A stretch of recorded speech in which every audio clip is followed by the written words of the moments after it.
Hello, amazing artists. Today we're going to take inspiration from the book If the Dinosaurs Came Back by Bernard Most. Now, the first thing we're going to do is we are going to add a horizon line to our picture plane. I suggest keeping our paper landscape style instead of portrait style. Now, a horizon line separates our sky from our ground in a picture plane. After I've drawn my horizon line, I'm going to add some details to the foreground. The foreground is what's closest to the viewer, and I'm going to add a sidewalk and some dashed lines for a street.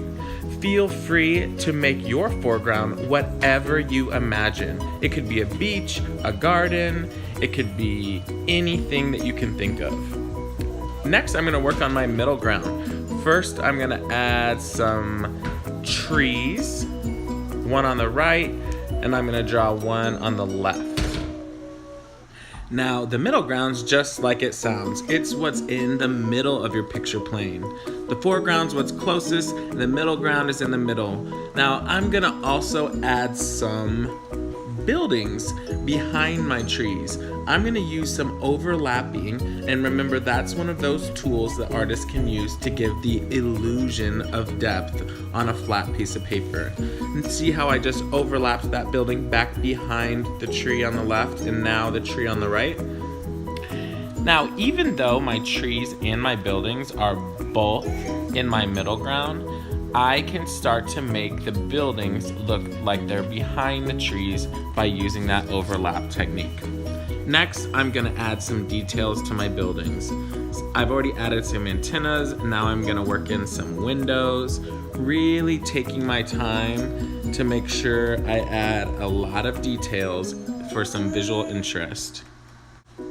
Now, while I'm finishing up the details to my buildings, I want you to start thinking about what kind of middle ground will you have in your landscape. And what I love most about Bernard Most's book is that he had such a wide variety of different landscapes. Would you like to have an ocean or a forest or maybe some mountains in your middle ground? The choice is yours.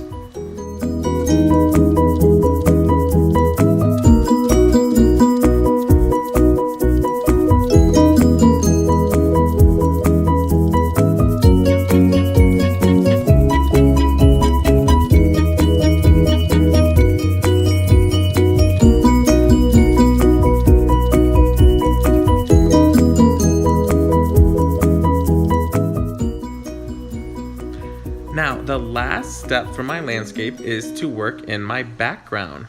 The background is what is furthest away from the viewer in a picture plane, and typically the background is what's highest up on that paper.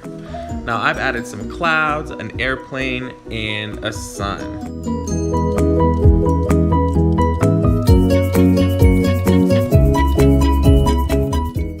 The next step is going to be to draw those dinosaurs.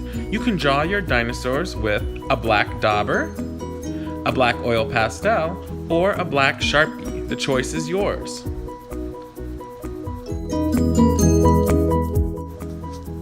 Now, if you use a black dauber, make sure that you're squeezing evenly so that you get a consistent line, and go slow. Take your time and do your best. Another option is to use a black oil pastel.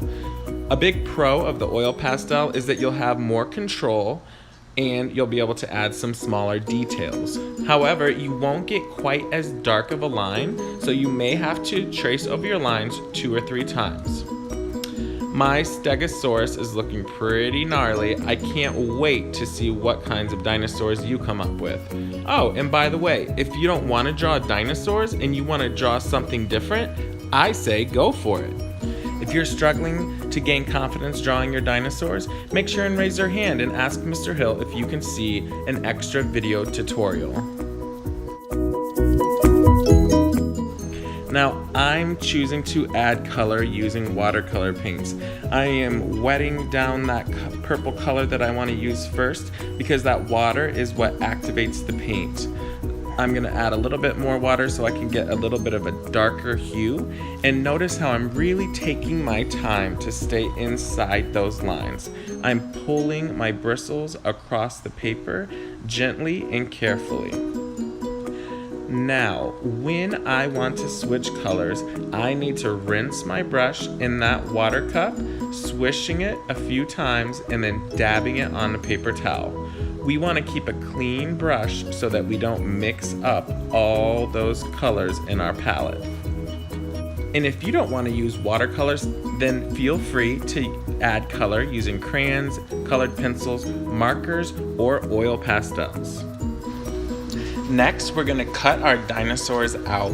Make sure you keep your scissors faced forward and use your non-dominant hand to rotate the paper and really take your time to cut around all those curved lines.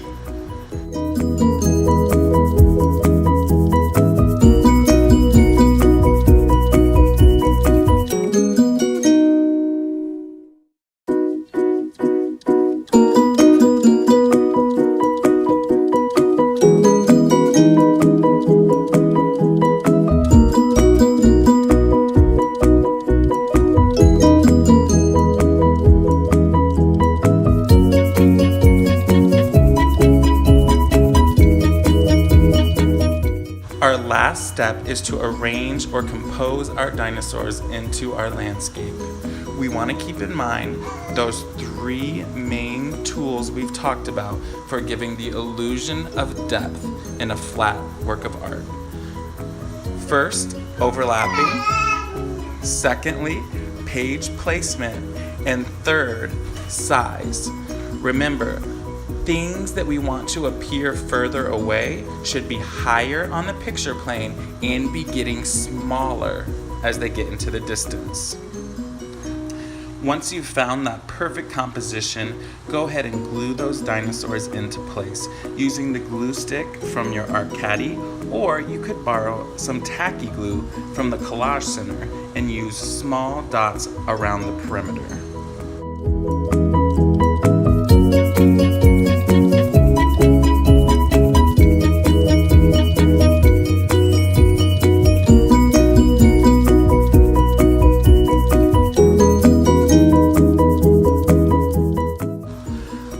Lastly, I'm just going to snip off those extra parts of my dinosaur that are hanging outside of the landscape.